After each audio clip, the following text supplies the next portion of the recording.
I've talked a lot about how I believe what we're doing on this show and this network is so important because it's such a critical time for moderate voices. I call us the marginalized moderate majority. But while we may be the majority, moderates are an increasingly endangered species in the politicized media these days. And according to a disturbing new study, moderate voices are and will be becoming more scarce in the halls of Congress. An analysis published yesterday by Reuters found that of the 50 most moderate members of Congress, 13 either retired or lost their primary races. They'll all be replaced by, if not extremists, then representatives who are much further away from the center. It's a problem that afflicts both parties, and there are several reasons behind it, which can be found by looking at some of the highest profile members of Congress who are losing their seats. Arguably, none has more name recognition than Adam Kinzinger of Illinois. The anti-Trump Republican had been vilified within his party for participating on the January 6th committee and voting for Trump's impeachment.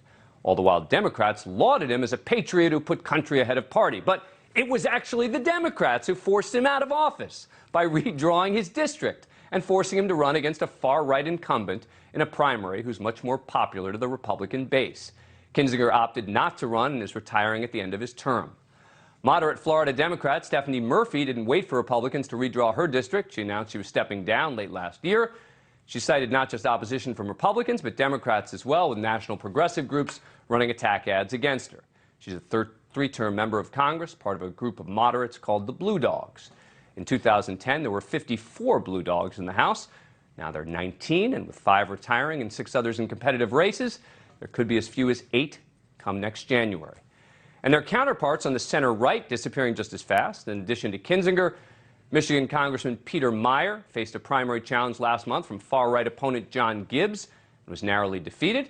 Didn't help his cause that Democrats were propping up Gibbs because they believed he's going to be an easier opponent to defeat in the general election. We shall see. And that's the common thread here. Cable news is part of the problem, too, on both sides. Over on Fox, for example, Tucker Carlson recently targeted Lindsey Graham, who he's denounced as a rhino. Okay, so just to be clear to Republican candidates, that was Lindsey Graham.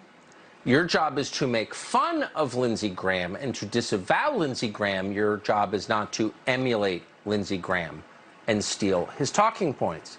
And if you do emulate Lindsey Graham and steal his talking points, you will lose. Right. So Tucker's logic is shun Lindsey Graham because he doesn't conform to far-right dogma on every single issue. And moderate Democrats don't get treated much better by the left. But this is as clear as I can be, Jake. And Chris Coons is a friend of mine. But if Chris Coons, John Tester, Mark Kelly, Kirsten Sinema, and Joe Manchin want to be on the side of George Wallace, want to be on the side of Strom Thurmond and many others who stood in the way of civil rights, even Strom Thurmond came around on voting rights, but if they want to go down in history as standing on the side of segregationists and those individuals who oppose people who look like me having free and fair access to the ballot, then we will remember them as such. Right, comparing those Democrats to George Wallace. But that's the kind of ideological purity the far left and the far right demand on cable news. Either you agree with them on every single issue, or you're a rhino or a segregationist, and the party machines now take their cues from cable, which is why the Blue Dogs and the moderate Republicans are becoming extinct.